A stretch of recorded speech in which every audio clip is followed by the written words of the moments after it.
हाँ भाई। हेलो। जी सर जी, हाँ हाँ भाई मैं भी देखिए। पानी पीने लगा। हाँ, लोड शेडिंग में भाई सीधे सीधे देखिए, प्रैक्टिकल लाइफ में अगर आपको समझना है तो जैसे मान लेते हैं मेरा शहर है गया, ठीक है। तो अभी जी यहाँ पे ये पिंड ये सब होता है, पिंडदान ये सब होता है, फिर ये महाबोधि टेम्पल है, तो यहाँ पे आपके बहुत सारे लोग बाहर से आता है, ठीक है ना।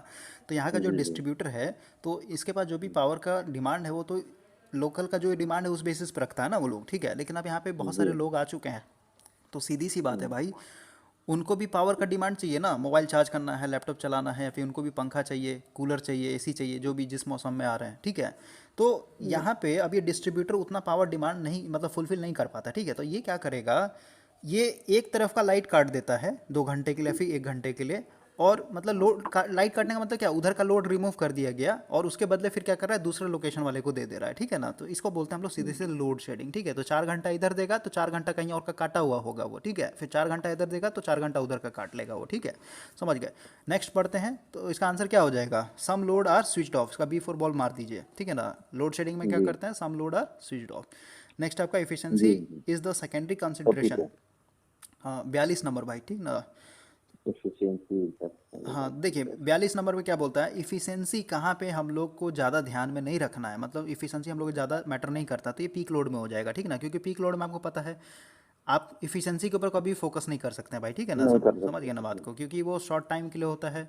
तो लेकिन जो जो भी पीक लोड का डिमांड है उतना तो आपको देना पड़ेगा ना, समझ रहे बात, भले ही आधे घंटे जी के लिए लेकिन देना पड़ेगा। लेकिन आधे घंटे के लिए उतना जो पीक लोड आ रहा है उसके चलते ही, उस मतलब छोटे टाइम के चलते आपने क्या किया, उतना बड़ा अल्टरनेटर वहाँ पे लगाना पड़ा आपको, समझ गए बात, कैसे कहिए। जी जो आपका थर्मल क्या बोलते हैं, हाइड्रो पावर प्लांट को एक तरीके से स्टार्ट करना पड़ा, ठीक है। तो कभी भी इफिशिएंसी नहीं देगा वहाँ पे।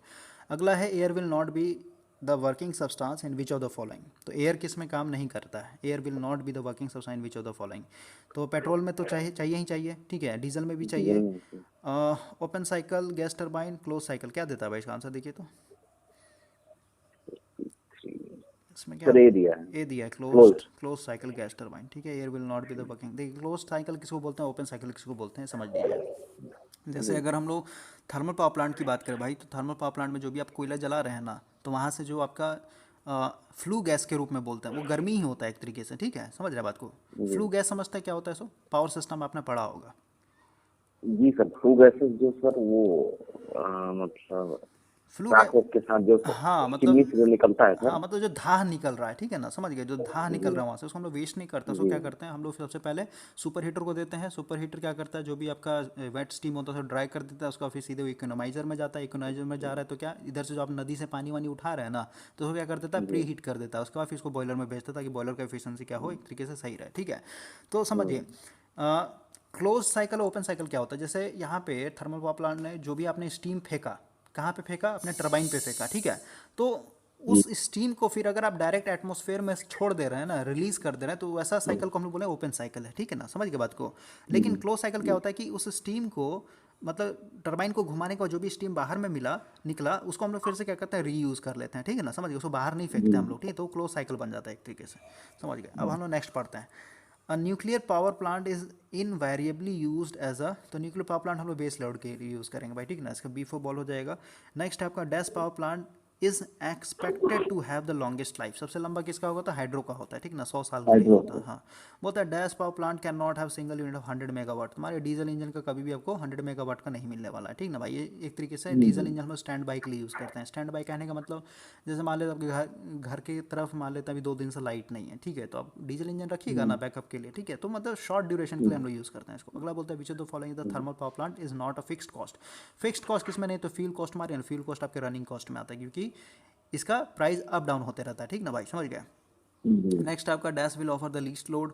तो लीस्ट लोड क्या हो जाएगा आपका, तो इलेक्ट्रिक शेवर मार दीजिए, ठीक है, इलेक्ट्रिक ट्रिमर जिसको हम लोग बोलते हैं, ठीक है ना, सबसे छोटा है यहाँ पे। जी नेक्स्ट है आपका, dash in dash fuel transportation cost is leaves. Fuel transportation cost किस में, तो न्यूक्लियर में हो जाए, क्योंकि न्यूक्लियर हाँ न्यूक्लियर हल्का, मतलब 1 kg भी चला दीजिएगा तो आपको 10,000 टन कोयला के बराबर गर्मी दे देता है, ठीक है। अगला बोलता है, which of the following equipment provide fluctuating load. तो फ्लैक्चुएटिंग लोड मारे वेल्डिंग ट्रांसफार्मर। वेल्डिंग वैसे भी जब आप वेल्डिंग कर रहे हैं तभी वो एक तरीके से देखें, कभी भी आपके घर में अगर लोहार ये सब वो लेकर के आएगा ना, वेल्डिंग वाला ट्रांसफार्मर, देखें ना, छोटा सा ट्रांसफार्मर होता है उनके पास, ठीक है।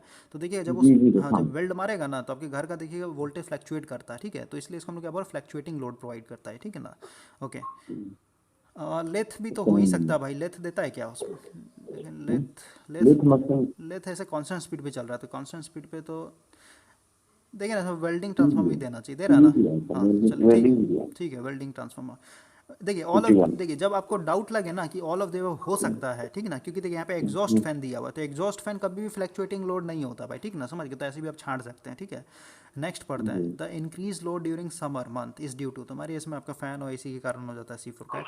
अगला पढ़िए, dash is the reserve generating capacity available for service under emergency condition. देखिए इसका आंसर बताइए मेरे को, अब आपको मैंने समझा है। is enough to be in operation but in working order, हाँ बोल रहा है, not in operation is a cold reserve। हाँ बोल रहा है, dash is the reserve generating capacity available for service, मतलब सर्विस में है, under emergency condition which is not kept in operation, मतलब ऑपरेशन में नहीं है लेकिन सर्विस में है, इसका मतलब क्या, कोल्ड रिजर्व हो जाएगा, देता है देखिए तो। cold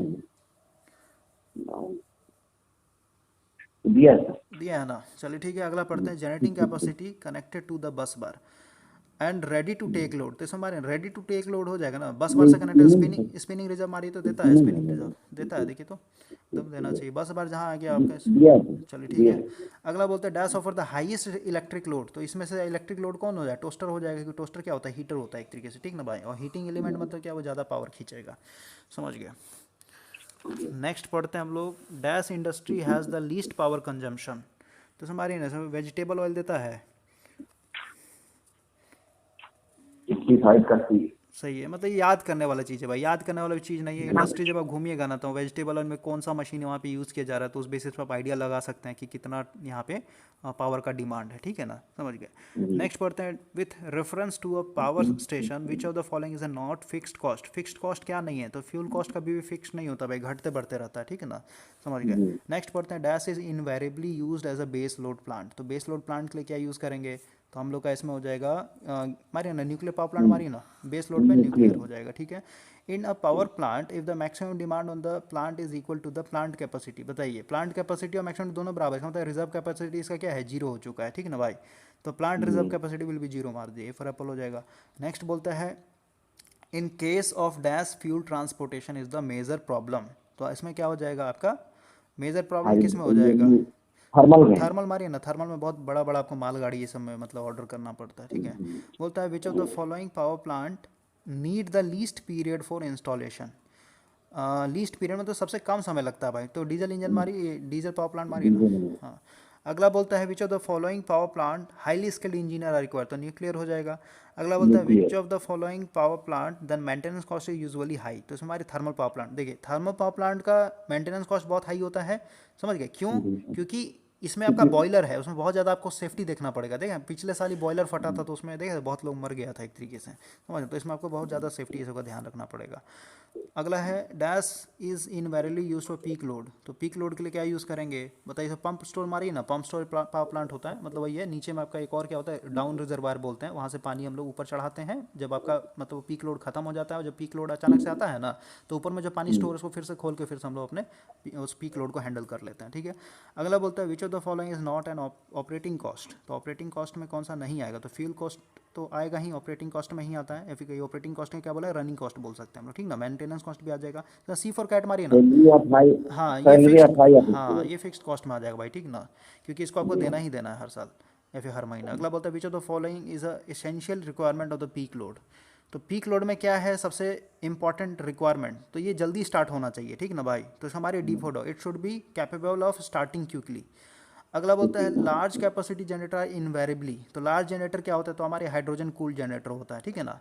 कूलिंग मैंने आपको बताया था क्यों जरूरी है, क्योंकि आप देख रहे थे जैसे एक सिंपल सा मोटर लेते हैं, उसमें जो भी इलेक्ट्रिकल एनर्जी दे रहे हैं, तो इलेक्ट्रिकल एनर्जी क्या करेगा, मैकेनिकल एनर्जी में कन्वर्ट करेगा, लेकिन आपको पता है वो 90% ही मैकेनिकल एनर्जी को कन्वर्ट कर पाएगा, या फिर कहिए 85% या फिर 80%, ठीक है, कभी भी 100% नहीं कर पाता है, ठीक ना भाई, इसका मतलब क्या, बाकी का 10% या फिर 15% कहाँ चला गया, हीट के फॉर्म में कन्वर्ट हो गया, ठीक है। तो हीट क्या है, लॉसेस है ना मेरा, समझ गए, तो उसको हम लोग क्या करेंगे, हीट को बचाना तो कूलिंग करना पड़ेगा, ठीक है।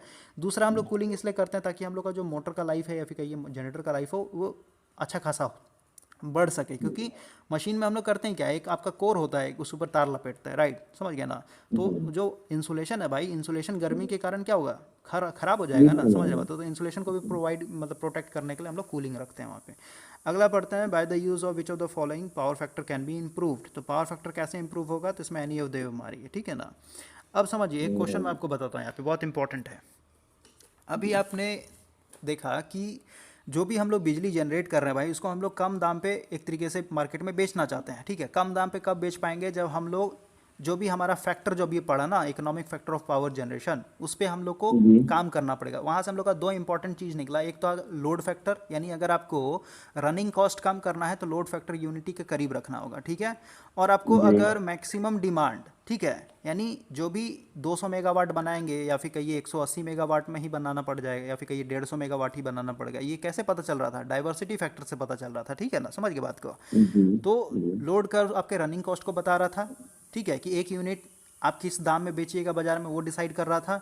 और जो डाइवर्सिटी फैक्टर था वो डिसाइड कर रहा था कि इनिशियल में कितना आपको पैसा पे करना पड़ेगा, या फिर कहीं कितना बड़ा यूनिट जनरेटर खरीदना पड़ेगा, ठीक है, समझ गए ना। जी जी तो अब देखिए, अभी क्योंकि हम लोग पूरा पूरा पावर एसी में जनरेट कर रहे हैं, तो एसी में जनरेट कर सीधी सी बात है, पे पावर फैक्टर भी आ जाएगा, ठीक है ना। और पावर फैक्टर क्यों आ रहा है, क्योंकि जो हम लोग का लोड है, डोमेस्टिक लोड है, फिर इंडस्ट्रियल लोड है, ज़्यादातर क्या होता है, इंडक्टिव लोड हो जाता है, ठीक है ना भाई, समझ गया।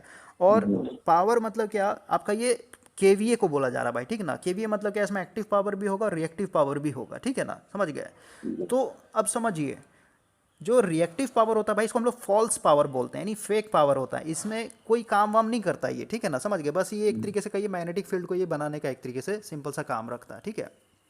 तो सिंपल वे में समझिए कि अगर मेरे घर का पावर फैक्टर सही है, ठीक है, केस लेके चलते हैं, यूनिटी है मेरे घर का, अगर मान लेते हैं यूनिटी पावर फैक्टर है भाई किसी कारण से, तो सीधी सी बात है, जो भी मैं पावर खींचूंगा वो किलोवाट में आएगा मेरा, समझ रहे बात को, हाँ।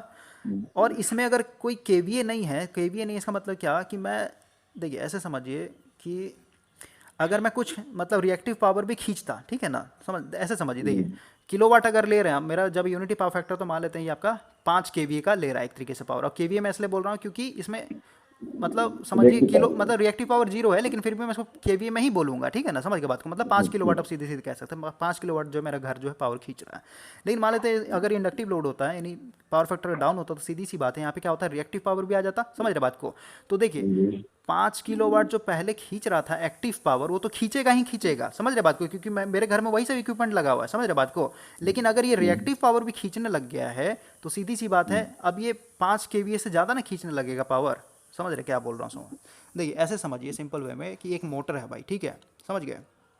मोटर पे जो लोड लगा हुआ है, उसको घुमाने के लिए इसको चाहिए 5 किलोवाट का एक तरीके से एक्टिव पावर, समझ गए, ठीक समझ है। गया समझ गया अब समझिए कि इस मोटर का यूनिटी पावर फैक्टर है, तो पूरा का पूरा जनरेटर से कितना पावर खींचेगा, 5 का 5 ही ना खींचेगा ये, ठीक है, समझ गए बात को। लेकिन अब समझिए, इस मोटर का अगर पावर फैक्टर डाउन हो गया है, ठीक है, लैगिंग हो चुका है, तो अभी 5 किलोवाट तो खींचेगा ही खींचेगा, क्योंकि लोड को मैंने चेंज नहीं किया है, लोड वही लगा हुआ है, तो उसको एक्टिव पावर घुमाने के लिए उतना ही चाहिए पहले वाला ही, ठीक है, समझ गए बात को। लेकिन ये फिर साथ में रिएक्टिव पावर भी तो खींचेगा, समझ रहे बात को, हाँ।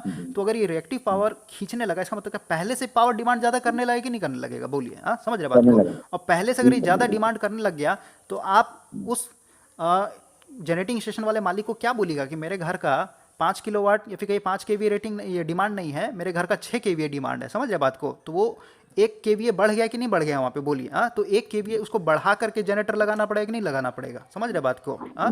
पावर फैक्टर का कॉन्सेप्ट समझ रहे हैं। पावर फैक्टर हम लोग इसलिए एक तरीके से इम्प्रूव करना चाहते हैं, क्योंकि ये सीधे सीधे आपके वहाँ का जो जनरेटिंग यूनिट का कैपेसिटी है ना, उसके उसके ऊपर एक तरीके इफेक्ट डालता है भाई, ठीक है ना। जितना ज़्यादा अच्छा आपका पावर फैक्टर होगा, उतना कम वहाँ पे क्या करना पड़ेगा, उसको मैक्सिमम मैक्सिमम डिमांड जो है कम रखना पड़ेगा, ठीक है ना, समझ गए। तो यही है कि पावर फैक्टर हम लोग को इम्प्रूव रखना पड़ता है, लेकिन यहाँ पे कुछ लिमिटेशन होता है भाई। लिमिटेशन क्या है कि पावर फैक्टर को अगर मान लेते हैं इम्प्रूव करना है, अब आप अपने घर में तो इम्प्रूव नहीं करिएगा, समझ रहे बात को। वो कौन इम्प्रूव करता है, वो आपका डिस्ट्रीब्यूटर इम्प्रूव करेगा, ठीक है ना, यानी वो लोग कंपनी वाला करता है। तो उसको क्या लगाना पड़ेगा, इतना सारा जो इक्विपमेंट लगा हुआ है ना, फेज एडवांसर हो गया, सिंक्रोनस कैपेसिटर, स्टैटिक कैपेसिटर, सब लगाना पड़ेगा। अब सीधी सारी इक्विपमेंट है, उसको खरीदने के लिए पैसा पे करना पड़ेगा उसको, समझ रहे बात को, हाँ। तो यहाँ पे इसको भी खरीदने के लिए पैसा खर्च करना पड़ रहा है, और एक देख रहे हैं कि पावर फैक्टर अगर मेरा डाउन होता है, तो सीधी सी बात है, मेरे को वहाँ पे यूनिट का जो साइज़ है उसको बढ़ाना पड़ेगा, समझ रहे बात को। तो मेरे पास दो ऑप्शन निकलता है, या तो मैं यूनिट का साइज़ बढ़ा दूँ, ठीक है, या तो फिर मैं ये सब लन फन लगा करके अपने पावर फैक्टर को इम्प्रूव कर लूँ, ठीक है। दोनों जगह मेरा पैसा खर्च होगा ही होगा, समझ रहे हैं इतना, ठीक है। तो यहाँ पे भाई हम लोग का ये जो सेकंड ऑप्शन है ना कि पावर फैक्टर को इम्प्रूव कर दिया जाए, तो इसका कुछ लिमिटेशन है, ठीक है। ये मतलब ज़्यादा अगर आपका डाउन हो चुका है ना पावर फैक्टर, तो इसके चलते आपका ये इम्प्रूव नहीं हो पाएगा आपका, ठीक है। तो फिर मजबूरी में आपको क्या करना पड़ेगा, अपने जनरेटिंग यूनिट का ही एक तरीके से साइज़ को बढ़ाना पड़ेगा, ठीक है। तो दो तरीके से आप यहाँ पे जनरेटिंग यूनिट को एक तरीके से चेंज कर सकते हैं, मतलब मैक्सिमम डिमांड को चेंज कर सकते हैं, ठीक है। या तो पावर फैक्टर बढ़ा दीजिए अपने सिस्टम का, या तो फिर कहीं आपको वहाँ पे एक लार्ज यूनिट लगाना पड़ेगा, ठीक है। समझ गए ना, तो इस जी तरीके से समझिए। अब नेक्स्ट है आपका इंडक्शन मोटर हैव रिलेटिवली, तो क्या हो जाएगा आपका पावर फैक्टर एट हाँ, हाई पावर फैक्टर मारे ना फुल लोड पे हो जाएगा, ठीक है ना। तो ये nearly full load, D for dog मार दीजिए इसका, ठीक है। जी high load high power factor क्यों होता है इंडक्शन मोटर का नियरली फुल लोड पे, बता सकते हैं आप, जी। बताइए। 68 और 50 क्योंकि सर ये नियरली सिंक्रोनस स्पीड पे घूमता है। देखिए होता क्या है कि आपके रोटर में जो फ्रीक्वेंसी होता है ना भाई, उसको हम लोग बोलते हैं F R equal to S F, ठीक है। फ्रीक्वेंसी इंटू स्लिप, ठीक है। सप्लाई फ्रीक्वेंसी इंटू स्लिप होता है, ठीक है। और आपको पता है जब ये मोटर फुल लोड पे घूमेगा, तो फुल लोड मतलब क्या, ये सिंक्रोनस स्पीड के नियरली घूमता है, ठीक है। नियरली घूमने के कारण यहाँ पे जो स्लिप का वैल्यू होता है ना, ये बहुत ज़्यादा कम हो जाता है एक तरीके से, ठीक है। स्लिप का वैल्यू कम हो गया, इसका मतलब क्या, सीधी सी बात, जो फ्रीक्वेंसी होता है रोटर का वो बहुत ही स्मॉल हो जाता है, ठीक है। 2 हर्ट्स या फिर 3 हर्ट्स ऐसे हो जाता है, ठीक है। तो उसके कारण क्योंकि फ्रीक्वेंसी कम हो गया, तो यहाँ पे जो इंडक्टेंस नेचर आता है ना, इसका इंडक्टिव नेचर, वो क्या होता है, कम हो जाता है, ठीक है। क्योंकि आप देख रहे हैं एक्सएल इक्वल टू क्या होता है, 2πfl, यानी फ्रीक्वेंसी पे डिपेंड कर रहा है कि नहीं कर रहा, बोलिए। हाँ, तो रोटर का फ्रीक्वेंसी कम हो गया तो इसका एक्सएल यानी इंडक्टिव रिएक्टेंस भी क्या होगा, कम हो जाएगा। इसके कारण क्या होता है, इसका जो पावर फैक्टर होता है वो अच्छा हो जाता है, ठीक है। अगला पढ़ते हैं, which of the following the disadvantage due to the low power factor. तो लो पावर फैक्टर चलते क्या क्या डिसएडवांटेज है, तो इसमें ऑल ऑफ देव मारिए, ठीक ना भाई। वोल्टेज, पुअर वोल्टेज रेगुलेशन हो जाएगा। वोल्टेज रेगुलेशन सब पुअर होने सब का हो क्या जाएगा। मतलब है, जी देखिए जी समझाता हूँ मैं आपको। वोल्टेज रेगुलेशन किसको बोलते हैं, वोल्टेज रेगुलेशन मतलब होता है no load voltage minus full load, full load voltage minus no load voltage divide by full load voltage, ठीक है। समझ गए। सिंपल वे में समझिए भाई कि आप एक बैटरी खरीद के ला रहे हैं बाजार से, ठीक है। अभी एक जनरेटर खरीद के ला रहे हैं, नो लोड पे आप वोल्टेज चेक कर रहे हैं, तो मान लो 200 वोल्ट बना के दे रहा है, ठीक है। और जैसे लोड लगा रहे हैं ना, तो लोड लगाते ही मान लेते हैं अब आपके ये सीधे सीधे 200 से आगे 150 वोल्ट पे, समझ रहे बात को, हाँ। तो यहाँ पे सोचने वाली बात है ना कि लोड लगाते ही क्या हो रहा है ऐसा कि मेरा वोल्टेज घट जा रहा है, हाँ, समझ रहे हैं। तो आपको पता है कि जब मैं लोड लगाऊंगा तो मेरे सर्किट में क्या होगा, करंट फ्लो होना स्टार्ट हो गया, ठीक है। समझ गए बात को। अब वो जो करंट है सबसे पहले कहाँ से निकलेगा, जो जनरेटर के अंदर वाइंडिंग लपेटा हुआ है आपने, वहां से निकलेगा ना, समझ रहे बात को, हाँ। तो उस वाइंडिंग का क्या होगा, रेजिस्टेंस होगा, तो उस रेजिस्टेंस से होकर के भी जाएगा वो करंट, उस रिएक्टेंस से भी होकर के जाएगा। वाइंडिंग के चलते रिएक्टेंस आया कि नहीं आएगा, बोलिए, हाँ, समझ रहे बात को। आएगा तो सर। उसमें ड्रॉप होगा कि नहीं होगा, क्योंकि करंट फ्लो होने लग गया तो वो वोल्टेज खाएगा कुछ ना कुछ, समझ गए बात को, हाँ। जी तो ये समझ में आया ना कि लोड लगाते ही वोल्टेज क्यों डाउन हो जाता है नो लोड से, समझ रहे बात को, क्योंकि उसके बिल्कुल अंदर का जो बिल्कुल इंटरनल रिएक्टेंस और रेजिस्टेंस होता है ना, उसमें कुछ ना कुछ वोल्टेज ड्रॉप होने लगता बिल्कुल। है, ठीक है। अब देखिए अगर ये पावर फैक्टर आपका लो हो गया भाई, तो पावर फैक्टर लो हो गया इसका मतलब क्या, आपके मोटर को अभी भी तो 5 किलोवाट ही चाहिए ना घुमाने के लिए उस लोड को, समझ रहे बात को, हाँ। लेकिन यहाँ पे पावर फैक्टर कम हो गया, इसका मतलब क्या, ये रिएक्टिव पावर ज़्यादा खींचेगा कि नहीं खींचेगा, बोलिए, समझ रहे बात, मतलब इसका ओवरऑल जो खींचेगा, मतलब फिर ऐसे समझिए ना भाई, मतलब इसको कैसे समझा है, फिर छोड़ दिए इसको, इसको छोड़ देते हैं, ठीक है ना। ठीक ये है सर, दूसरा समझ सब्जेक्ट गए। टॉपिक है, हाँ। नेक्स्ट पढ़ते हैं हम लोग, ठीक है। इंक्रीज ट्रांसमिशन लॉसेस, ठीक है। ट्रांसमिशन लाइन का लॉसेस बढ़ जाएगा, कैसे बढ़ेगा, तो जैसे power equal to V I cos phi होता है, ऐसे भी समझ सकते हैं, ठीक ना भाई। तो कॉस फाई और जो आपका वोल्टेज है ये क्या है, एक साथ में है कि नहीं है, बोलिए। तो यानी ये इन्वर्सली प्रोपोर्शनल है, ठीक है। अगर आपका पावर फैक्टर घट गया तो आपका वोल्टेज क्या हो जाएगा, एक तरीके से इंपैक्ट कर जाएगा वहाँ पे, ठीक है। जैसे power equal to V I cos phi है ना, तो कॉस फाई और आपका वोल्टेज साथ में है ना, तो उस साइड भेजिएगा तो क्या है, दोनों के बीच में इन्वर्सली रिलेशन चलता है, ठीक है। तो उसके चलते आपका लॉसेस क्या होगा, बढ़ जाएगा एक तरीके से। अगला बोलता है high cost equipment for a given load, सीधी सी बात है, अभी मैंने आपको बताया ना कैसे आपका वो ओवरऑल जो है साइज बड़ा कर दे रहा था आपके यूनिट का, जनरेटिंग यूनिट का, समझ रहे बात को, मैक्सिमम डिमांड पे एक तरीके से असर डाल देता। तो ये यहाँ पे लिखा हुआ है, ठीक है। इक्विपमेंट का कॉस्ट आपको बढ़ाना पड़ेगा, क्योंकि सेम मोटर को चलाने के लिए आपको बड़ा जनरेटर अब चाहिए वहाँ पे। नेक्स्ट पढ़ते हैं, in a distribution system in order to improve the power factor. Power factor अगर बढ़ाना डिस्ट्रीब्यूशन सिस्टम में, तो सिंक्रोनस कैपेसिटर इंस्टॉल, तो कहाँ पे, तो रिसीविंग एंड पे करते हैं हमेशा, ठीक है ना भाई। नेक्स्ट पढ़ते हैं, स्टैटिक कैपेसिटर का रेटिंग क्या होता है, केवीआर हो जाएगा। बेस लोड पावर प्लांट का क्या होता है, तो बेस लोड का जो आपका कैपिटल कॉस्ट होता है भाई, वो हाई होता है, ठीक है। ऑपरेटिंग कॉस्ट लो होता है, और लोड फैक्टर हमेशा हाई होता है, क्योंकि बेस लोड में देखिए, बेस लोड में आपको पता है कि इतना जो है 24 घंटा का 24 घंटा खींचेगा ही पावर, ठीक है। तो मैं अपना जो सिस्टम लगाऊंगा उसको भी उसी साइज का रखूंगा, ठीक है। तो जो आपका लोड फैक्टर होगा हमेशा क्या होगा, एवरेज लोड और मैक्सिमम डिमांड क्या होगा, दोनों बराबर रहता है अप्रॉक्सीमेटली, ठीक है। तो इसका बी फॉर बॉल हो जाएगा। इनिशियल इन्वेस्टमेंट लार्ज होता है, नहीं हाई होता है, जैसे थर्मल पावर प्लांट हो गया, न्यूक्लियर पावर प्लांट हो, तो लगाने में बहुत ज़्यादा पैसा लगेगा। ऑपरेटिंग कॉस्ट कम हो जाता है, और आपका लोड फैक्टर हाई होता है। अगला बोलता है which of the following is the disadvantage of synchronous condenser. Condenser का क्या एक तरीके से डिसएडवांटेज, तो ऑल ऑफ देम मारिए इसमें, ठीक है। मेंटेनेंस कॉस्ट ज़्यादा है, कंटिन्यूस लॉसेस है और नॉइज़ हो जाएगा, ठीक है। कंडेंसर मतलब भाई सीधे सीधे कैपेसिटर, ये क्या बोलते हैं, कैपेसिटर की तरह बिहेव करता है, लेकिन ये सिंक्रोनस कंडेंसर है, मतलब सिंक्रोनस मोटर को नो लोड पे ओवर एक्साइटेड करके हम लोग लगा रहे हैं, ठीक है। तो सबसे पहले समझिए, जो भी रोटेटिंग मशीन होता है ना, वो क्या करता है, नॉइज़ करता है कि नहीं करता, बोलिए। अगर आप छोटा सा भी डीसी मोटर चलाइएगा ना, देखिए कैसे घन घन ऐसे आवाज़ करेगा, राइट। तो ये सोचिए उतना बड़ा बड़ा एक तरीके से सिंक्रोनस मोटर है, उसको आप घुमा रहे हैं तो नॉइज़ होगा, और क्योंकि ये रोटेटिंग मशीन है, मतलब पार्ट इसका घूम रहा है, तो सीधी सी बात फ्रिक्शन और विंडेज लॉसेस होगा, समझ रहे बात को। तो कोई भी चीज़ रोटेट कर रहा है तो वहाँ पे मेंटेनेंस कॉस्ट बढ़ेगा, बियरिंग चेंज करना पड़ेगा, ग्रीसिंग करना पड़ेगा, ये सब हो जाएगा आपका, ठीक है ना। तो ये सब आपका हो जाएगा। नेक्स्ट है, for a consumer the most economical power factor is generally, तो कंज्यूमर के लिए कितना, तो हमारी तो C4 कैट हो जाएगा 0.95 लीडिंग। देखिए पावर फैक्टर ना ही हम लोग के लिए लैगिंग अच्छा होता है, ना ही हम लोग के लिए लीडिंग अच्छा होता है, ठीक है ना। हम लोग हमेशा क्या करेंगे, यूनिटी के करीब रखने की कोशिश करते हैं इसको, समझ गए ना। तो ये कभी मत सोचिएगा कि लीडिंग वाला पावर फैक्टर अच्छा होता है, नहीं, ये भी आपका खराब है जितना कि आपका लैगिंग वाला खराब है, ठीक है, समझ गए ना। अगला है synchronous condenser is virtually which of the following, तो सिंक्रोनस कंडेंसर क्या होता है, तो over excited synchronous motor C4 cat मार दीजिए। अगला बोल रहा है for a purpose, for a power plant which of the following constitute running cost, तो रनिंग कॉस्ट में क्या आ जाएगा, इसमें मार दिया ऑल ऑफ देव हो जाएगा, lubricant cost, fuel cost, cost of wages सब आ जाएगा, ठीक है, लेबर ये सब इसी में आ जाएगा। बोल रहा है in an interconnected system the diversity factor of the whole system, हमारी इसमें इंक्रीज हो जाता है, ठीक है ना भाई, देता है इंक्रीज। फिर समझाता हूँ क्या है इसका मतलब, C4 कैट देता है। देखिए क्या होता है, जैसे मैंने आपको बताया था कि 5 साल पहले अगर आप जाएंगे तो हम लोग का जो भी छोटा मोटा सिटी था, वहाँ पे लाइट 24 घंटा नहीं रहता था। फिर गांव में अभी भी देखते हैं 24 घंटा लाइट नहीं रहता है, ठीक है ना। ऐसा इसलिए हो पाता है भाई क्योंकि वहाँ का जो डिस्ट्रीब्यूटर है उसको उतना पावर नहीं कभी भी मिल पाता है ग्रिड से जितना वहाँ का डिमांड हो रहा है, ठीक है। इसलिए वो क्या करता है, लोड शेडिंग वाला कॉन्सेप्ट आ गया यहाँ पे, तो एक जगह देगा तो दूसरे का काट लेगा, ठीक है। तो इससे बचने के लिए हम लोग क्या कर रहे हैं, पूरे पूरे ट्रांसमिशन जो भी हम लोग का जनरेटिंग स्टेशन है ना, जैसे मान लेते हैं एक झारखंड में है, ठीक है, एक मान लेते हैं दिल्ली में, तो इसको क्या करना, दोनों को जोड़ देंगे, ठीक है, समझ के बाद इंटरकनेक्टेड हो जाता है, ठीक है। इसका मतलब क्या हुआ, अब क्या है भाई, जैसे मान लेते हैं दिल्ली में अभी लोड का डिमांड कम है, ठीक है, तो सीधी सी बात है अगर झारखंड में तो डिमांड ज़्यादा है तो उधर वाला पावर क्या होता है, इसके साथ जोड़ दिया जाता है, ठीक है ना। तो सीधी सी बात है, जो भी आपने वहाँ पे यूनिट लगाया हुआ है 500 मेगावाट का, और यहाँ पे मान लेते हैं झारखंड में 200 मेगावाट है, तो ये एक दूसरे के हिसाब से जो भी लोड का डिमांड होता है ना, उस बेसिस पे लोड शेयर करता है, समझ गए ना। तो यहाँ पे आपका एक हमेशा क्या होगा, ये क्या बोलते हैं, क्या बोल रहा है इसमें, डाइवर्सिटी फैक्टर क्या होगा, हमेशा हाई होगा भाई, ठीक है ना। क्यों, क्योंकि आपके पास जो भी एक्स्ट्रा पावर है वो आप दूसरों को दे दे रहे हैं एक तरीके से, ऐसे समझिए, ठीक है। तो आपका जो भी आपका यूनिट लगा हुआ है ना, वो हमेशा क्या होगा, फुल लोड पे चलते रहेगा। नेक्स्ट है आपका generator for peak load plant are, तो पीक लोड के लिए इफिशियंसी मारे ना आपका ये हो जाएगा 25 to 50% देता है इसका, A4 एप्पल कितना देता है भाई, पीक लोड प्लांट के लिए इफिशियंसी बहुत घटिया होता है, ठीक है ना, देता है इसका A4 एप्पल। चलिए ठीक है, अगला बोलता है dash will be the least, 70 का कर दिया है इसमें भी। B4 बॉल, चलिए ठीक है, इसको याद कर लीजिए, 50 से 75% तक ही होता है, ठीक है।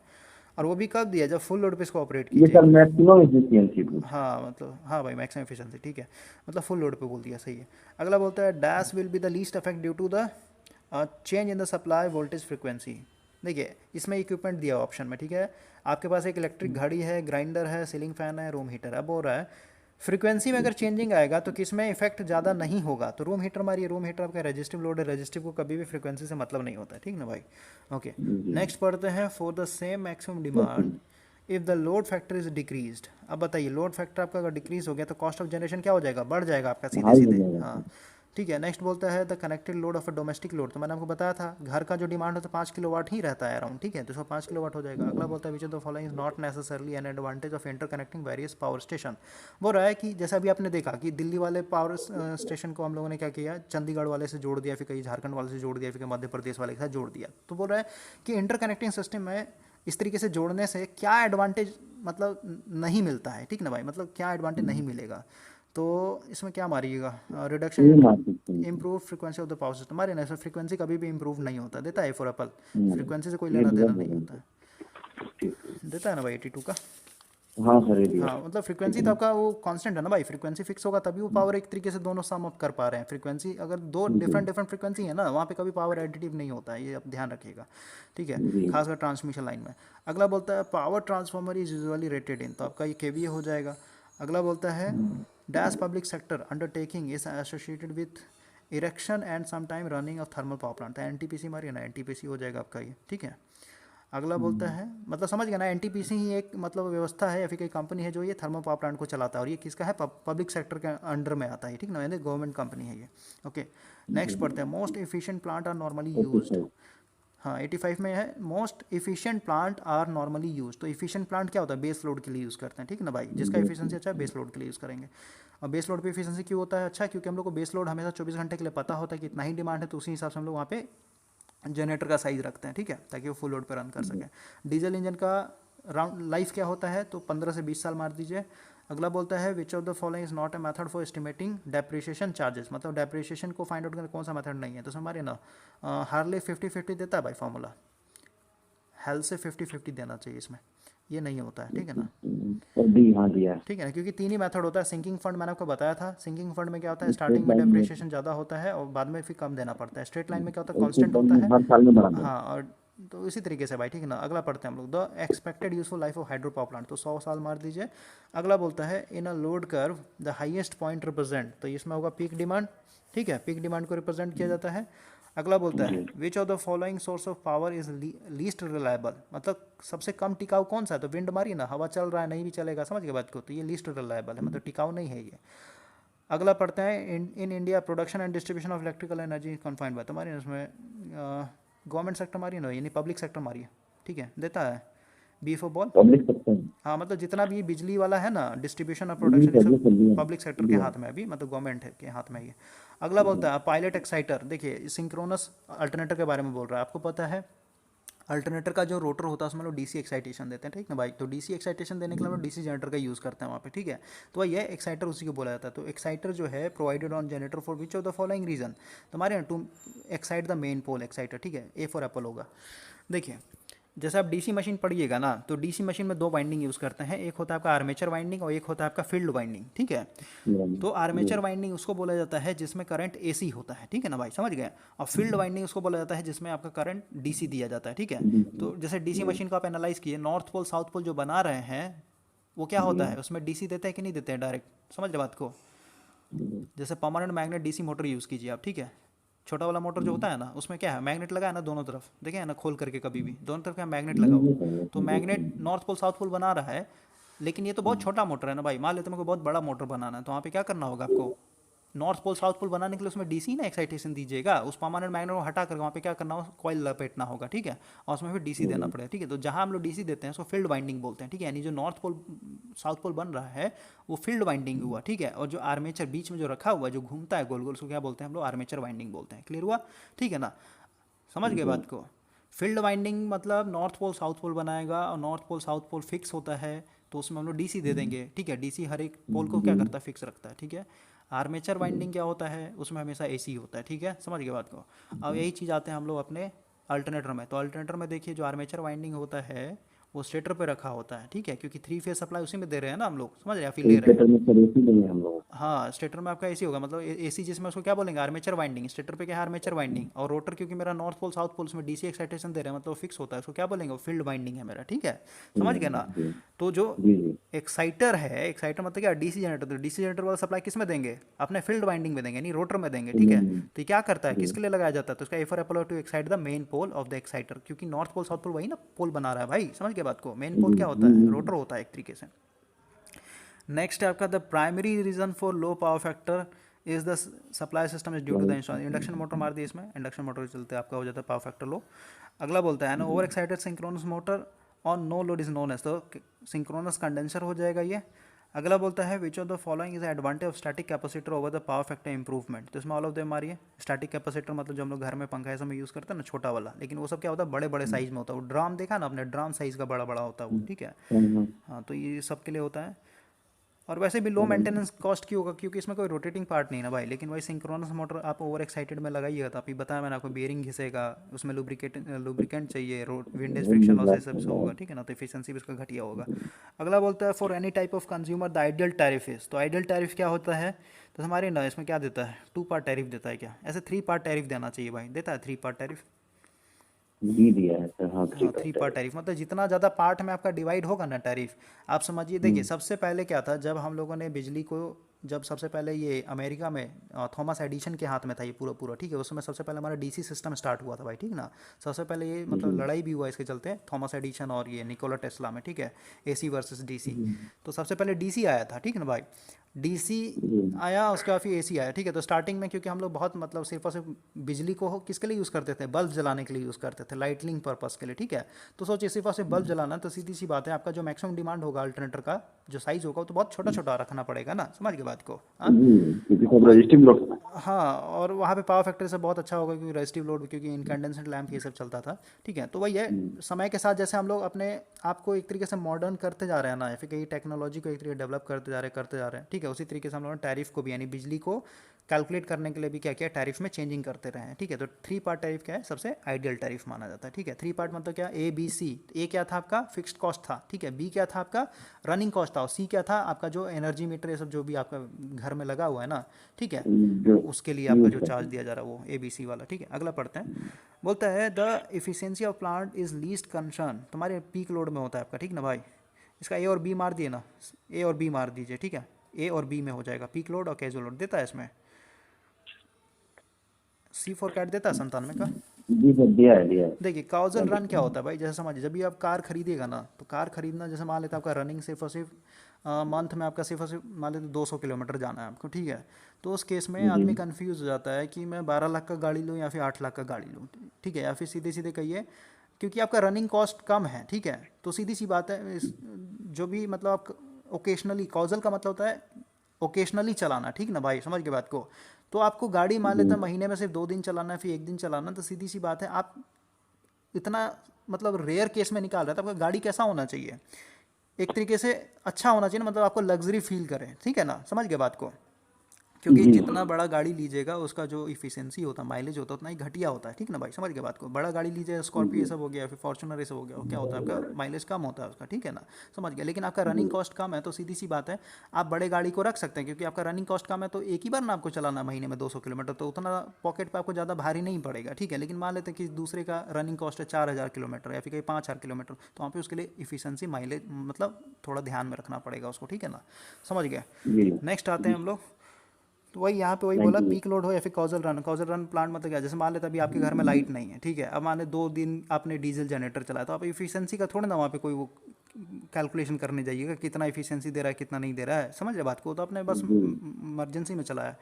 अगला है आपका power generation cost reduces as. तो पावर जनरेशन कॉस्ट कैसे घटेगा बताइए, जब हमारा डाइवर्सिटी फैक्टर बढ़ेगा और लोड फैक्टर भी बढ़ जाएगा, ठीक है। तो उसका हमारी दोनों से बढ़ जाएगा सर। हाँ D4 डॉग हो जाएगा।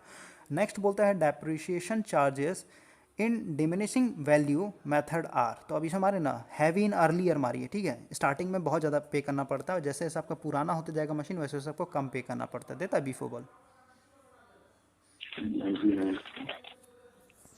बॉल देता है भाई। देखिए इसको मैं समझा, हाँ देखिए मैं समझा दूँ क्या बोलता है ये, इसको प्रैक्टिकल लाइफ में समझिए। जैसे मैंने आपने एक ट्रक खरीदा है, ठीक है। तो सीधी सी बात है भाई, पहला जो ईयर होगा ट्रक का, नया ट्रक खरीदा है, पहला साल इसमें कोई प्रॉब्लम नहीं होगा, समझ गया। तो ये इसमें मेंटेनेंस और रिपेयरिंग कॉस्ट में तो 1 रुपया भी आपने नहीं लगाया, ठीक है। इसका मतलब क्या हुआ, जो आपको अभी सिर्फ और सिर्फ बेनिफिट मिल रहा है, सिर्फ और सिर्फ प्रॉफिट मिल रहा है, एक भी पैसा आपको गाड़ी में नहीं लगाना पड़ रहा है। तो इस केस में आपको कहा जाता है, मतलब सलाह दिया जाता है कि ज़्यादा से ज़्यादा पैसा जो है आप डेप्रिशिएशन में जमा कर लीजिए, ठीक है, समझ गए बात को। जैसे दूसरे साल भी आपने बहुत सारा पैसा कमाया, उसको भी आप डेप्रिशिएशन में रख लीजिए, ठीक है। 20% ऐसे रखते जाइए, ठीक है। क्योंकि आपको पता है भाई कि जब ये गाड़ी बूढ़ा होगा, मान लेते 5 साल के बाद जब उसमें प्रॉब्लम आने लगेगा, तो वो प्रॉब्लम बहुत मेजर प्रॉब्लम आता है, ठीक है, समझ गए बात को। तो उस समय जो खर्चा लगेगा ना उसको रिपेयर करने का, वो आपको जितना वो कमा के नहीं दे रहा ना, उसका 50% आपका खर्चे में ही चला जाएगा, ठीक है। तो सीधी सी बात है, उस केस में आप मान लेते हैं आपको थोड़ा बड़ा वहाँ पे रिपेयरिंग करना पड़ जा रहा है, तो पैसा कहाँ से लेकर के आइएगा, क्योंकि गाड़ी जैसे जैसे बूढ़ा होता है वैसे वैसे उसमें मतलब मेंटेनेंस और रिपेयरिंग ज़्यादा बढ़ने लगता है, समझ गए ना, ठीक है। तो स्टार्टिंग के टाइम में जब ये ज़्यादा पैसा दे रहा है, तो उसमें से आप ज़्यादा पैसा डेप्रिसिएशन निकाल लीजिए, क्योंकि बाद में जब ये गाड़ी बूढ़ा हो जाएगा तो उतना आपको ये कमा के नहीं देगा। तो सीधी सी बात है, उस समय उस घिसावट के हिसाब से आप पैसा नहीं जमा कर पाइएगा, ठीक है ना। मतलब मोटा मोटी मिला के चलिए बराबर ही पड़ जाता है। स्टार्टिंग में आप पैसा ज़्यादा निकाल लीजिए उसमें से, या फिर बाद में आप पैसा ज़्यादा लगाते रहिए, ठीक है ना, समझ गए। तो यही इसने बोला भाई, ये मैथड है आपका। नेक्स्ट है आपका the area under daily load curve divided by 24 hour. बताइए एरिया आपने निकाला, इसका मतलब क्या है, देखिए एरिया अगर निकाला आपने तो पावर इनटू टाइम किया आपने, ठीक है, और फिर इसको डिवाइड कर दिया आपने टाइम से, तो टाइम कट गया तो बचेगा क्या, सीधे सीधे आपका लोड बचेगा, ठीक ना भाई, समझ गए। तो कोई बच्चा इसमें अगर डी फॉर डॉग मारेगा ना तो डी फॉर डॉग गलत हो जाएगा, ठीक ना भाई, क्योंकि ये एनर्जी हो गया एक तरीके से, और ए क्या हो गया, ये पावर हो गया एक तरीके से, ठीक ना। सो ए फॉर एप्पल होना चाहिए, देता है देखिए तो 100 का 100 का पर दिया हाँ है। सही है। अगला पढ़ते हैं, maximum demand tariff is generally not applied to domestic consumer. सीधी सी बात है कि डोमेस्टिक का जो आपका मैक्सिमम डिमांड होता है बहुत ही लो होता है, सी फॉर कैट मारिए। लेकिन आज के डेट में आप अपना जो बिजली बिल देखिएगा उसमें लेता है, ठीक है ना, अभी लिया जा रहा है ये। ओके अगला। हाँ सर, वो मैक्सिमम डिमांड रहता है, हाँ जो भी हाँ थोड़ा लो है, लो ही कास्ट है लेकिन रहता है। हाँ हाँ भाई। अगला बोलता है 130 megawatt generator are usually cooled. तो इसमें क्या देता है भाई, 130 मेगावाट हाइड्रोजन देता है क्या? ऐसा हाइड्रोजन नहीं होना चाहिए, जहाँ तक ये हाइड्रोजन नहीं देता, ठीक इसका ना। सर डी दिया है, हाँ हाइड्रोजन ही दिया चलिए ठीक है, हाइड्रोजन कूलिंग करेंगे उसमें। अगला बोलता है for cooling of large size generator hydrogen is used because, तुम्हारी इसमें ऑल ऑफ द हमारी ना लाइट होता है, हल्का होता है। देखिए कूलिंग सिस्टम कैसे काम करता है ये पता है आपको? हाँ भाई। सर। कूलिंग सिस्टम तो इसका नहीं पता है। देखिए कल मैंने आपको एक थोड़ा सा कॉन्सेप्ट बता बताया दीजिए। था कि हम लोग को सर्दी के टाइम में अगर लोहे के बेंच पे बैठने के लिए बोला जाए तो हम लोग को ज़्यादा हाँ हाँ ठंडा सर, याद लगेगा, आ गया, ठीक है, याद आ गया, क्योंकि पूरा फुल फुल याद आ हाँ याद आ गया ना। अब समझिए, गया जी। अब बाइक का एग्जांपल लेते हैं। बाइक आप चला रहे हैं, मान लेते हैं 50 किलोमीटर से कंटिन्यू चलाते जा रहे हैं, तो इंजन तो गर्म हो गया होगा, राइट।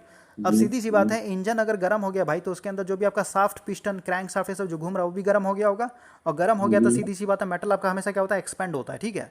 तो यहाँ पे जो आपका जी। जो भी इक्विपमेंट लगा हुआ अंदर में गियर ये सब जो भी है वो तो खराब हो जाएगा अगर आप और चलते रहेगा कंटिन्यू, तो सीधी सी बात है इंजन को क्या करना पड़ेगा, कूलिंग करना पड़ेगा, ठीक है। कूल तो करना पहले पड़ेगा। जो था पुराने ज़माने में एयर कूल आता था। एयर कूल कहने का मतलब क्या, हवा का जो भी झोंका बाहर से आ रहा है ना गाड़ी चलने के कारण, उससे ठंडा हुआ हुआ नहीं हुआ नहीं हुआ, ठीक है। लेकिन अब क्या कर दिया, अब आ गया है liquid cool engine. Liquid cool engine में क्या होता है कि इंजन के अंदर में क्या होता है भाई कि हम लोग लिक्विड को भेजते हैं, ठीक है, मतलब उसका एक पाथ बनाया जाता है, पाइप जैसे आपने देखा होगा पतला पतला ट्यूब, कैसे हम लोग इकोनोमाइजर में देखा था ना आपने, फिर कंडेंसर जो होता है पावर जी सिस्टम जी में, ठीक है, तो वैसा पतला पतला ट्यूब रहता है उसमें, या फिर कई रेडिएटर बोलते हैं उसको सीधे सीधे, ठीक है। रेडिएटर से आपका पूरा जी। पूरा कूलेंट जो है मतलब एक ठंडा पदार्थ जो है इंजन के अंदर भेजते हैं, ठीक है।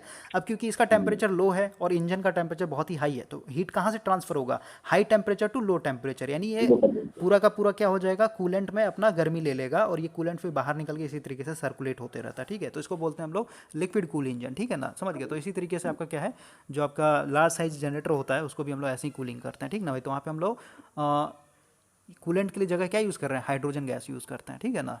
ओके। हैं। बड़े जनरेटर में भी तो सर रेडिएटर लगा हुआ है। हाँ अब 104 पढ़ते हैं। 104 major share of power produce in India is through, तो थर्मल पावर प्लांट मानिए, थर्मल पावर प्लांट से 75% जो लोड होता है भारत का वो शेयर किया जाता है, और सबसे ज़्यादा थर्मल जी पावर प्लांट सर। कहाँ है, तो महाराष्ट्र में है, ठीक है। महाराष्ट्र और में। सबसे ज़्यादा हाइड्रो पावर प्लांट कहाँ लगेगा, तो ये जो आपका सह्याद्री है ना, पश्चिमी पर्वतीय घाट बोलते हैं जिसको, ठीक है ना। जैसे आपका पूरा पूरा हो गया आपका कहाँ से, गोवा हो गया, कर्नाटक हो गया, केरला हो गया। तो आपको पता होना चाहिए जो भारत है आपका प्रायद्वीपीय भारत, ये क्या है, साउथ अफ्रीका से कट करके अलग हुआ है, ठीक ना भाई। तो क्योंकि कटा हुआ है तो इधर क्या है, कगार बनता है, भ्रंश कगार जिसको बोलते हैं। तो वहाँ से जितनी भी नदी बहती है ना अरब सागर में जो गिरती है, वो डायरेक्ट एकदम ढाल से नीचे उतरती है, ठीक है, समझ गए बात को। तो कोई भी नदी जब ढाल से नीचे उतरेगी तो अपना झरना का निर्माण करती है, मतलब उसको नेचुरल हाइट मिला हुआ रहता है, ठीक ना। तो उस नेचुरल हाइट के कारण आप वहाँ पे हाइड्रो पावर प्लांट लगाना ईजी हो जाता है, क्लियर हुआ। इसी के चलते आपका जो शरावती नदी है कर्नाटक में, वहाँ पे क्या है, एक तरीके से आपका महात्मा गांधी करके एक वो है हाइड्रो पावर प्लांट लगाया गया है, ठीक ना भाई, समझ गए। ओके नेक्स्ट पढ़ते हैं, विच ऑफ द फॉलोइंग में not be the effect of low plant operating power factor. अच्छा लो लो पावर फैक्टर क्या रीज़न नहीं हो सकता, तो समझिए ना, इसका ए फॉर एप्पल मार दीजिए, ठीक है ना भाई। इल्यूमिनेशन फ्रॉम द लाइटनिंग, ठीक है, इसके चलते आपका कभी भी लो पावर फैक्टर नहीं होता है, ठीक है। जी। अगला पढ़ते हैं, which of the following plant is almost inevitably used as a base load. तो बेस लोड में हम लोग न्यूक्लियर पावर प्लांट मार दीजिए, ठीक है। अगला पढ़ते हैं, which of the following component in a steam power plant need maximum maintenance, ठीक है। मैक्सिमम मेंटेनेंस किससे चाहिए, तो बॉयलर मार दीजिए, बॉयलर का सबसे ज़्यादा मेंटेनेंस बॉयलर होता होगा। है। For the same cylinder dimension and speed which of the following engine will produce least power. तो लीस्ट पावर कौन प्रोड्यूस करेगा, तो इसमें मारिए ना, इसमें डीजल इंजन मारिए, तो भाई देता है डीजल इंजन, 108। डीजल इंजन देता है, पेट्रोल इंजन देता सी दिया है सर। है। सी फॉर कैट। जी चलिए ठीक है, पेट्रोल इंजन में कम। देखिए सिलेंडर और पिस्टन क्या होता है, पढ़ें आप, मैकेनिकल इंजीनियरिंग का ये टर्म है, ठीक है ना। जी। सिलेंडर कुछ नहीं भाई, जैसे हम लोग होली में खेलने के लिए, या फिर जैसे इंजेक्शन होता है ना, इंजेक्शन देखें उसमें आपका अंदर में क्या होता है, एक सिलेंडर होता है, ऊपर में आगे पीछे जो हो रहा है वो क्या एक तरीके से पिस्टन होता है, ठीक है ना, समझ गए बात को। तो ऐसा ही सेम आपकी गाड़ी के अंदर भी होता है, उसमें क्या होता है, एयर प्लस मिक्सचर का क्या होता है, एक तरीके से आता है, ठीक है, मिक्सचर आता है। और जब ये पिस्टन ऊपर जाता है ना तो उसको कंप्रेस करता है। अब कंप्रेस करे, सीधी सी बात है, कंप्रेस करने से क्या होता है, टेम्परेचर बढ़ता है, ठीक है। टेम्परेचर बढ़ रहा है इसका मतलब क्या, आप वहाँ पे एक स्पार्क दे दीजिएगा ना, तो ऑटोमेटिक क्या होता है, आग लगेगा, आग लगेगा, सीधी सी बात है, वो आग लगते ही क्या होगा, उसको पिस्टन को नीचे धकेलता है, ठीक है। इसी तरीके से आपका इंजन क्या होता है, काम करता है, ठीक है ना, समझ गए। तो सबसे ज़्यादा पावर किस में मिलेगा, सुपर चार्ज इंजन में, उसके बाद डीजल इंजन में, उसके बाद सबसे कम किस में मिलेगा, पेट्रोल इंजन में, ठीक है ना। डीजल इंजन में देखिए जितना भी है, ट्रक हो गया, बोलेरो, ये सब जो पिकअप ये सब हो गया, उसमें क्या होता है, डीजल इंजन होता है। क्यों? क्योंकि वहाँ पे जो आपका टॉर्क चाहिए होता है ना, वो ज़्यादा चाहिए होता है, क्योंकि वो हैवी लोड लेकर के चलता है, ठीक है। लेकिन वही जैसे पर्सनल गाड़ी ये सब हो गया, उसमें क्या होता है, पेट्रोल इंजन होता है। जैसे 5-6 लाख की गाड़ी लीजिएगा ना, उसमें ज़्यादातर पेट्रोल इंजन मिलेगा, क्योंकि वो 5 सीटर होता है, तो 5 लोग को वो लेकर चलने के लिए इनफ टॉर्क प्रोड्यूस कर लेता है, ठीक है। ओके, तो हम लोग नेक्स्ट पढ़ते हैं। बोलता है the least share of power is provided in the India by which of the following power plant. तुम्हारे डीजल इंजन हो जाएगा, इसमें डीजल इंजन हम लोग स्टैंड बाय के लिए यूज़ करते हैं। अगला बोलता है सबमरीन। देखिए सबमरीन क्या होता है, पानी के अंदर चलता है, ठीक है। और इससे पहले जो पीछे में क्वेश्चन पूछा था वो क्या था, शिप था। तो शिप क्या होता है, पानी के ऊपर चलता है, ठीक है ना। तो जो चीज़ पानी के अंदर चल रहा है वहाँ पे डीजल इंजन चला सकते हैं क्या, क्योंकि डीजल इंजन को चलने नहीं के लिए तो वहाँ ऑक्सीजन चाहिए बैटरी ना, हाँ एयर चाहिए, तो एयर मिलेगा नहीं तो बैटरी यूज़ कर लेंगे यहाँ पे, ठीक है। अगला बोल रहा है alternator couple to a dash run at a slow load as compare to run as a other. तो स्लो लोड पे कौन सा चलेगा भाई, तो हमारी हाइड्रो हमारी ना, हाइड्रो पावर प्लांट स्लो पे चलता है, 500 से, हाँ 500 से 1500 आरपीएम पे चलता है, ठीक है। स्टीम और गैस टरबाइन हमेशा ये टर्बो अल्टरनेटर लगाते हैं यहाँ पे, 3000 आरपीएम रहता है, ठीक है ना। अगला है the effect of electric shock on human. तो हमारे ऑल ऑफ देव हो जाएगा, ऑल ऑफ देव हमारी ना भाई, ठीक है। करंट वोल्टेज सब सब सबके चलते होता है, ठीक है। अगला बोल रहा है which lightning stroke is most dangerous. तुम्हारी direct stroke on the line conductor, ठीक ना। जैसे आपका ट्रांसमिशन लाइन, तो ट्रांसमिशन लाइन तो हर नाली नाली हो गया, नदी हो गया, घर हो गया, हर जगह से होकर के जा रहा है ना, समझ गए बात को। तो कहीं पे भी अगर डायरेक्ट लाइटनिंग इस तार के ऊपर गिरेगा तो सबसे ज़्यादा उसका बुरा इम्पैक्ट देखने को मिलता है, ठीक है। इसलिए हम लोग ट्रांसमिशन लाइन में सबसे ऊपर वाला तार क्या करते हैं, उसको ग्राउंड वायर बोलते हैं, ठीक ना भाई, समझ गया। ताकि कोई भी लाइटनिंग ऐसा हो तो सीधे सीधे पूरा का पूरा क्या तुरंत करे, ग्राउंड ग्राउंड हो कर दे, ठीक है। अगला बोलता है which of the following devices may be use to provide protection against lightning over voltage. तो इसमें ऑल ऑफ दे हो जाएगा। अगला बोलता है हाँ, लाइट कट गया भाई। नहीं नहीं है सर। अच्छा अच्छा कोई नहीं, 115 पढ़ते हैं, ठीक है। 115 बस जी। खत्म हो गया, अब 4-5 क्वेश्चन हो रहे हैं। बोलता है ठीक है sir. When the demand of consumer is not met by a power plant, मतलब जितना डिमांड कर रहा है कंज्यूमर उतना नहीं मिल पा रहा है, तो इससे क्या पता चलता है, तो लोड शेडिंग मार दिए, इसका लोड शेडिंग हो जाएगा, ठीक है। अगला समझ गया ना इसको। जी सर, लोड हाँ शेडिंग करना पड़ेगा, हाँ, वो अगला इतना बोलता है जब हम लोड, जनरेट ही नहीं कर पाएंगे तो शेडिंग करना हाँ पड़ेगा। हाँ, मतलब काटना पड़ेगा, स्विच ऑफ करना पड़ेगा कुछ लोड को। Load shedding is possible through which of the following. तो लोड शेडिंग किसके थ्रू होगा, तो इसका डी फॉर डॉग मारिए, switching the load, frequency reduction, voltage reduction, सबके चलते, ठीक है। जी, ऐसे भाई ये ठीक नहीं है होना सर। चाहिए, ऑल ऑफ देम नहीं होगा, ऐसे ए मारिए, सिर्फ स्विचिंग द लोड होता है, फ्रीक्वेंसी ये सब कुछ नहीं। हाँ स्विच मारिए, switching the load, frequency reduction करने से कैसे लोड का कमी हो, लेकिन कमी सर हो। डी दिया है इसमें। अच्छा डी दिया हुआ है भाई, इसमें डी हम्म, नहीं देना चाहिए था, ऐसे फ्रीक्वेंसी चेंज करेंगे तो फिर लोड में कैसे होगा एक तरीके से, ये सोचने वाली बात है ना भाई। फ्रीक्वेंसी का मतलब होता है, देखिए फ्रीक्वेंसी का मतलब, देखिए फ्रीक्वेंसी सीधे सीधे बताता है कि कितने स्पीड से आपका जो ये क्या बोलते हैं मैग्नेटिक फील्ड जो है ना, या फिर कहीं जो आपका कंडक्टर है वो घूम रहा है एक तरीके से और मैग्नेटिक फील्ड को कट कर रहा है, ठीक है। अगर फ्रीक्वेंसी रिडक्शन कर रहा है, फ्रीक्वेंसी घट जा रहा है, तो सीधी सी बात है, ऐसे कह सकते हैं हम, ऐसे हो सकता है भाई, जैसे अगर हम लोग इंडक्टिव लोड के लिए लेके चले ना, ठीक है। अगर आप इंडक्टिव लोड को देखें तो अगर फ्रीक्वेंसी घट गया तो उसका एक्सेल घट गया, ठीक है। एक्सेल घट गया इसका मतलब क्या, इंडक्टिव रिएक्टेंस घट गया, इंडक्टिव रिएक्टेंस घट गया इसका मतलब क्या, जो वोल्टेज ड्रॉप हो रहा था रिएक्टेंस के अंदर वो भी एक तरीके से डाउन हो जाएगा, समझ रहे बात को। और वोल्टेज जी। रिडक्शन एक तरीके से डाउन हो गया तो फर्दर जो लोड है उसको एक तरीके से वोल्टेज मिल पाएगा, तो आप ऐसे भी समझ सकते हैं एक तरीके से, ओके समझ गए ना। अगला है, नेक्स्ट पढ़ते हैं जी। हम। देखिए बोलता है in power plant insurance cover is provided for which of the following. तो ऑल ऑफ द हमारे ना सबके लिए होता है इंश्योरेंस, ठीक है। अगला बोलता है company can rise fund through. देखिए ये क्या होता है भाई, ये आपका पूरा पूरा ये आ गया इकोनॉमिक्स का हो गया, ठीक है, समझ गए ना। एनी अवेलेबल नहीं होता है। नहीं एनी अदर नहीं होगा भाई। फिक्स डिपॉजिट शेयर, ठीक है सही है, मतलब एक कंपनी जैसा आपका जैसे एनटीपीसी है, तो क्या है कंपनी है आपका, ठीक है। तो इसमें जो भी सीधी सी बात को पैसे चाहिए ना पावर प्लांट चलाने के लिए फिर लगाने के लिए, ठीक है। तो कहाँ से पैसा मिलता है, तो फिक्स डिपॉजिट, इसका जो एफडी किया हुआ है जो शेयर है, मतलब बहुत सारे उसमें मेंबर्स होते हैं ना जुड़े हुए, ठीक है, बॉन्ड, तो एनी ऑफ मार दिए, जी। ठीक है। अगला बोलता है which of the following are not repayable after a stipulated period. Stipulated का मतलब होता है शर्त, ठीक है। मतलब जैसे देखिए हम लोग के बीच में पार्टनरशिपिंग हो रहा है, तो पार्टनरशिपिंग क्या होगा, कुछ ड्यूरेशन के लिए होगा ना, कि 5 साल के लिए कर रहे हैं या फिर 10 साल के लिए कर रहे हैं, ठीक है। तो जब हम लोग के बीच में जी। बॉन्डिंग बन गया और आपने पैसा इन्वेस्ट कर दिया पार्टनरशिप में, तो आप उस पैसे को आप उस 5 साल के अंदर तक कभी भी नहीं निकाल सकते हैं, क्योंकि उसी के लिए आपने क्या बनाया है, बॉन्ड बनाया हुआ, ठीक है ना भाई। तो इसका हमारी बॉन्ड देता है, बॉन्ड देता है भाई। शेयर शेयर दिया है। अच्छा शेयर्स, ठीक है। तो शेयर्स को आप फिर से मतलब नहीं ले सकते हैं, ठीक है। Which of the following are not repayable, मतलब वो शेयर जो है आपको फिर से नहीं मिलेगा, ठीक है ना, उस शर्त के पीरियड तक के लिए। अगला बोलते the knowledge of diversity factor help in, तुम्हारी प्लांट कैपेसिटी हम लोग को ये हेल्प करता है, कितना बड़ा प्लांट लगाना होगा इससे हम लोग को पता चलता है, ठीक है। अगला बोलता है load shedding is done to, तो लोड शेडिंग किस लिए करते हैं, तो ये हो जाएगा आपका रिड्यूस द पीक डिमांड, मान लीजिए इसका डी फॉर डॉग, ठीक है। When plant resort to load shedding, load shedding का कंडीशन आता है क्या करते हैं, तो इसमें हमारी A for apple peak load जो होता है या फिर पीक डिमांड जो होता है मोर देन इंस्टॉल्ड कैपेसिटी हो जाता है, ठीक है। अगला बोलता है which of the following is the disadvantage of static capacitor for power factor improvement, तो इसमें ऑल ऑफ देम आ रही है भाई, ठीक है। ये सब डिसएडवांटेज है, तुरंत खराब हो जाएगा, रिपेयर नहीं होता है, शॉर्ट सर्विस लाइफ है इसका। अगला बोल रहा है if the tariff for electrical energy charges provided incentive by way of reduced charge for higher consumption, देखिए जब आप टैरिफ पढ़िएगा तो टैरिफ में होता है भाई ब्लॉक रेट टैरिफ, ठीक है, तो उसमें ब्लॉक बटा हुआ रहता है। ब्लॉक कहने का मतलब क्या कि आप मान लेते हैं एक महीना के लिए आप फर्स्ट, उसमें ब्लॉक में क्या होता है भाई कि जैसे 100 यूनिट कंज्यूम कीजिएगा ना, तो 100 यूनिट का जो फर्स्ट ब्लॉक है उसके लिए 7 रुपया लेगा आपसे, ठीक है। सेकंड ब्लॉक मान लेते हैं आपका फिर से 50 यूनिट का है, तो अगर आप सेकंड ब्लॉक वाली यूनिट में घुस जाते हैं, यानी 100 यूनिट आपने कंज्यूम कर लिया, अब 100 से ऊपर जा रहे हैं, तो जो आपका 50 यूनिट जो होगा ना सेकंड ब्लॉक का, वो आपको 7 रुपये से हमेशा कम ही मिलेगा, ठीक है। और उसके ऊपर और थर्ड ब्लॉक में आ जा रहे हैं तो और यूनिट का दाम कम होते जाएगा, मतलब जैसे जैसे आपका यूनिट का कंजम्पशन बढ़ते जाता है वैसे वैसे क्या होता है पर यूनिट क्या होता है घटते जाता है, ठीक है ना भाई, समझ गए। तो ऐसा तभी कर पाता है, ऐसा कब कर पाएगा कोई भी आदमी, जैसे मान लेता है आपने जनरेटर लगा अपने घर में, ठीक है। अब सीधी सी बात भाई आपके पास एक्स्ट्रा रिजर्व कैपेसिटी, तभी ना आप सामने वाले को कहिएगा कि अब जितना ज़्यादा यूज़ करोगे उतना ज़्यादा मैं पैसा कमते करते चला जाऊंगा, समझ रहे बात को, हाँ।